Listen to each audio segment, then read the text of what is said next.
2014 is an incredibly important time for us here at the school because not only does it commemorate the start of World War I, but it's a time when we can pay tribute to the 230 Dukies who gave their lives in service of their country. 15 of those Dukies appear on the Menin Gate. We are very privileged to be able to march through the town of Jukes to the Menin Gate with our regimental band and Guard of Honour to pay tribute to our former Dukies.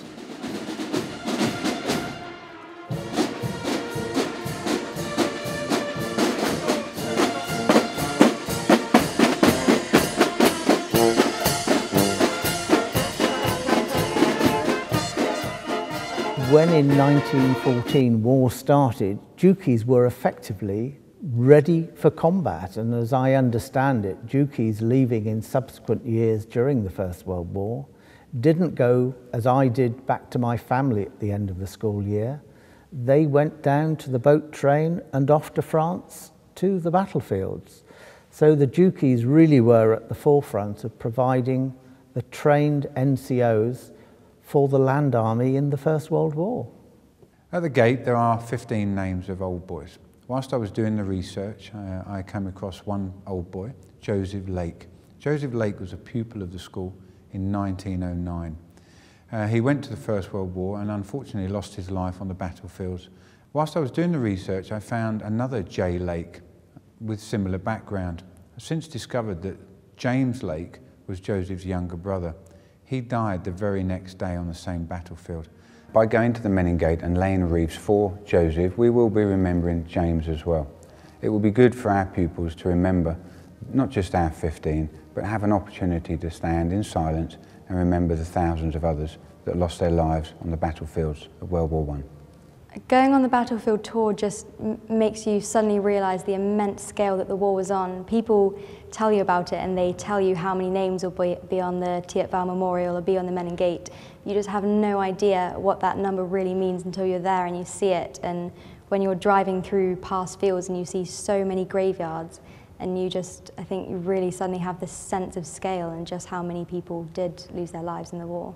But the reality of the trenches, I think, will shock some of them and make them really question the role of a soldier, particularly an infantry soldier, and the sheer deprivation and hardships they went through. So I think it'll be quite a sobering effect on them, and they'll take it away, and I think they will remember this day for the rest of their lives. Walking through the trenches just makes me see firsthand how people lived in conditions like this. I know especially it's raining on a day like this, and I don't particularly like being out here in this rain and just seeing what people had to live like during the World War I when people were fighting for their lives at the same time. Seeing crosses all around the trenches where people have lost their lives, and it just seems like such a casual thing when it's really just hits home how sacred people's lives are, and it just didn't seem like that in them days.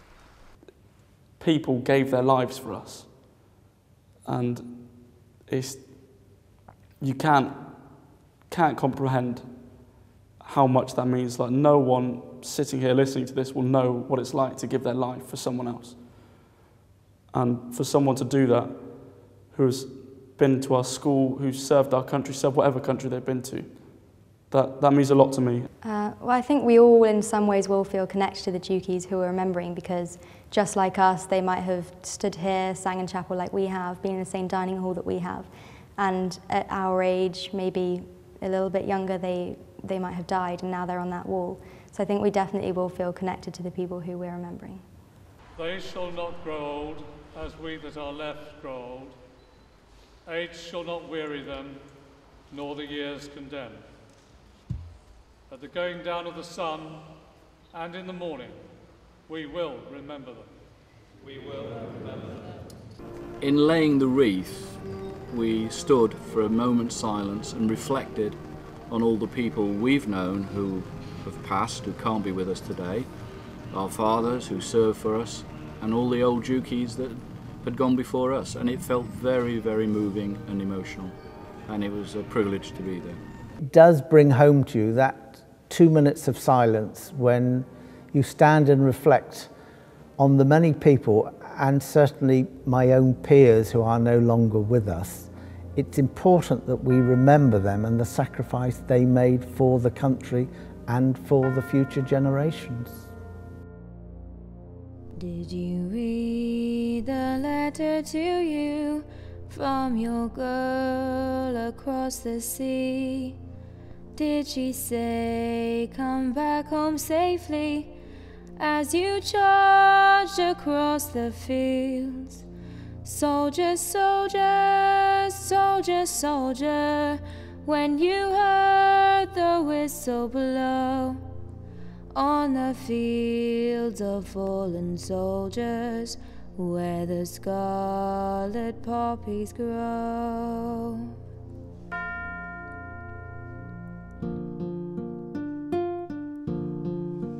Did she say to you, don't worry, don't despair, we'll meet again?